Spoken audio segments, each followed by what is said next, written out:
I thank the gentlelady for yielding, and as a citizen and a representative of the state of New York, I want to express my concern to all my colleagues from Michigan that in New York we care very deeply about this issue. And I want to thank certainly Congressman Watson Coleman for her leadership in allowing me to speak tonight. And I rise today, Madam Speaker, as the only microbiologist in Congress to discuss the current health disaster in Flint. It is not only a public health disaster, but is also a violation of our social contract. The magnitude of the public health crisis in Flint first became apparent nearly a year ago when lead levels of 397 parts per billion were first detected in the city's drinking water, 26 times the EPA uses to trigger action. In fact, last summer, a group of researchers found lead levels high enough to meet the EPA's definition of toxic waste. Now, no wonder that the filters that have been given to the people of Flint have been rendered useless. The truth is, the only safe level of lead in water is 0. And sadly, children are particularly susceptible to the damaging effects of lead poisoning.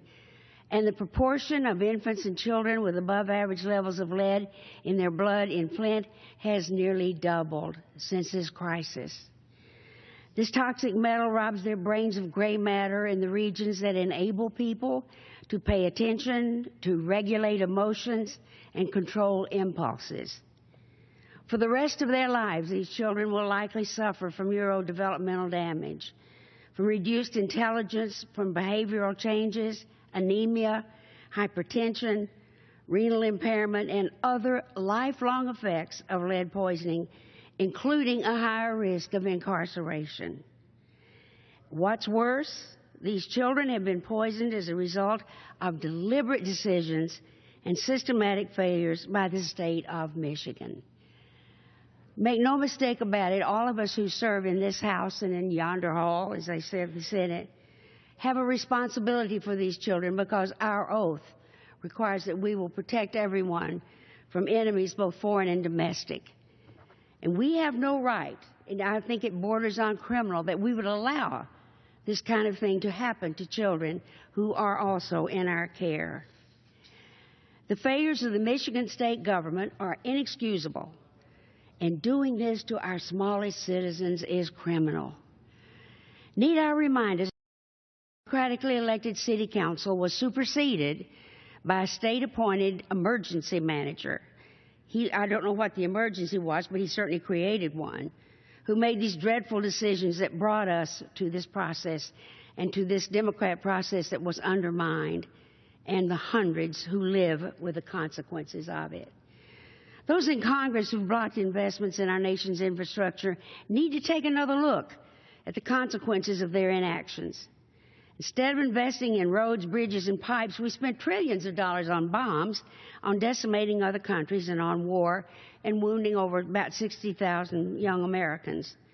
And while this failure impacts all Americans, it disproportionately harms the low-income areas, communities of color, doubling down on the already wide racial, health, and economic disparities across the country.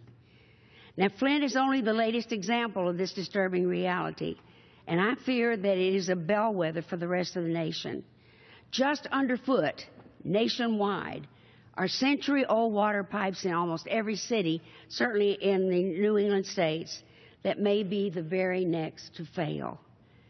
We've got to take the steps to reverse the failed choices that brought Flint to the brink, but also to ensure that what happened in Flint does not happen in other communities across the country. Again, that is our responsibility. And I thank Congressman Watson Coleman for her timely concern over the issue and for yielding me the time, and I yield back the balance of my time. I want to thank you very much.